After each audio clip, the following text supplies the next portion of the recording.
बिस्मिल्लाहिर्रहमानिर्रहीम। अस्सलाम वालेकुम। मैं हूं आपका होस्ट फ़रहान अफ़ज़ल और आप देख रहे हैं YouTube channel Farhan Afzal food चस्का। आज मैं आपके लिए बहुत ही बेहतरीन चीज़ लेकर हाज़िर हुआ हूं। हमारी माओं बहनों के कमर में जो दर्द रहता है और जिनको लकोरिया हो, उसके लिए बहुत ही बेहतरीन नुस्खा लेकर मैं हाज़िर हुआ हूं।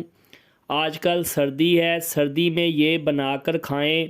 मेरी माएँ बहनें, उनकी कमर दर्द ख़त्म हो जाएगी, लकोरिया ख़त्म हो जाएगा। बनाना बहुत ही आसान है। इसको बनाने के लिए किन किन चीज़ों की ज़रूरत है और ये कैसे बनती है, आइए इसकी मुकम्मल रेसिपी आपके साथ शेयर करते हैं।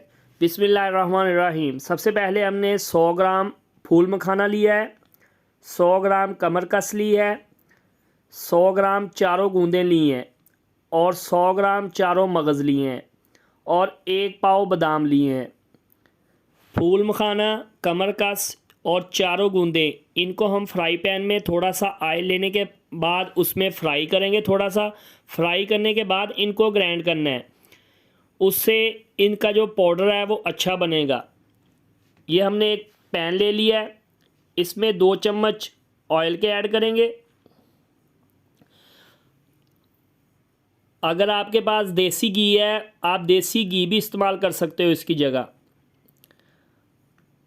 ऑयल गर्म होने पर इसमें हम फूल मखाने ऐड कर देंगे और उसको 1 से 2 मिनट फ्राई करेंगे बस। ये देखें, जैसे ही कलर थोड़ा सा चेंज होगा हम इनको निकाल लेंगे और ठंडा होने पर इसको ग्राइंड कर लेंगे। दोबारा फिर हम 2 चम्मच ऑयल लेंगे। ऑयल लेने के बाद अब इसमें कमरकस वो ऐड कर देंगे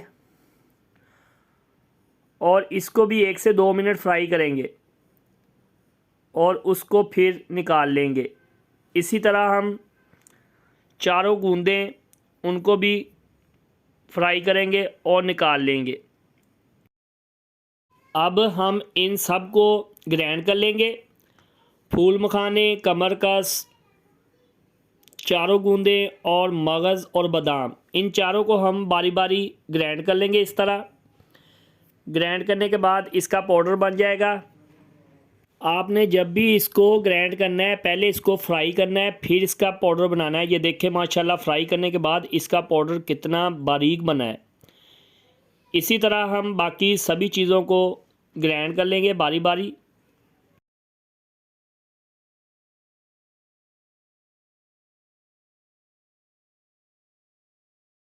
इसके बाद हमने एक खुला बर्तन लिया है, उसमें 5 लीटर दूध लिया है। फ्लेम ऑन कर दिया है। दूध में बॉयल आना शुरू हो गया है। जैसे ही दूध में बॉयल आएगा, जो हमने ये चीज़ें बारीक करके रखी हुई हैं वो सभी इसमें ऐड कर देंगे और दूध को हम तकरीबन 2 से 3 घंटे पकाएंगे। ये देखें माशाल्लाह, इस तरह दूध का पानी सारा खुश्क हो जाए और ये जो दूध है वो खोए में तब्दील हो जाए, इतनी देर तक इसको पकाना है। ये देखें माशाल्लाह, तकरीबन 1 से 1.5 घंटा हो गया इसको पकते हुए और दूध का जो पानी है वो काफ़ी हद तक खुश्क हो गया है। ये देखें माशाल्लाह, इसकी फ्लेम जो है वो हाई रखनी है, हाई फ्लेम पर इसको पकाना है। हाई फ्लेम पर जल्दी दूध का जो पानी खुश्क हो जाता है। ये देखें माशाल्लाह, खोए की शक्ल में ये बन गया है। अब हम 1 प्याली चीनी की ऐड करेंगे और इसमें अच्छी तरह मिक्स कर देंगे और इसको तकरीबन 10 से 15 मिनट अभी और पकाएंगे। ये देखें माशाल्लाह, 10 से 15 मिनट पकने के बाद ये इस हालत में आ गया है। ये देखें माशाल्लाह, तकरीबन ये तैयार है। अभी तकरीबन 10 से 15 मिनट और पकाएंगे इसको, क्योंकि इसको जितना ज़्यादा पकाएंगे उतना ही इसका जो लाइफ टाइम है वो बढ़ जाएगी, क्योंकि इसमें से पानी जितना ज़्यादा खुश्क हो जाएगा फिर ये ख़राब नहीं होगी, इसको उल्ली नहीं लगेगी और इसका टेस्ट जो है वो ख़राब नहीं होगा।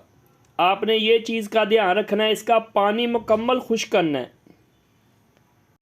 15 से 20 मिनट पकने के बाद देखें माशाल्लाह, इसका पानी बिल्कुल खुश्क है और ये तैयार है माशाल्लाह। आइए इसकी फ़ाइनल लुक दिखाते हैं आपको। ये देखें माशाल्लाह माशाल्लाह कितनी प्यारी खुशबू आ रही है माशाल्लाह, बहुत ही टेस्टी बनी है ये। मेरी माएँ बहनें ज़रूर ट्राई करें इसे।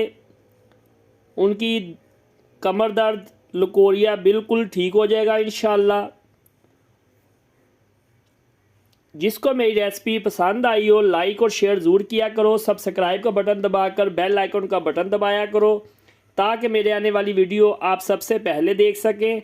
अपनी दुआओं में याद रखा करो। दोबारा फिर मिलेंगे एक नई रेसिपी के साथ। उस वक्त तक अल्लाह हाफिज़।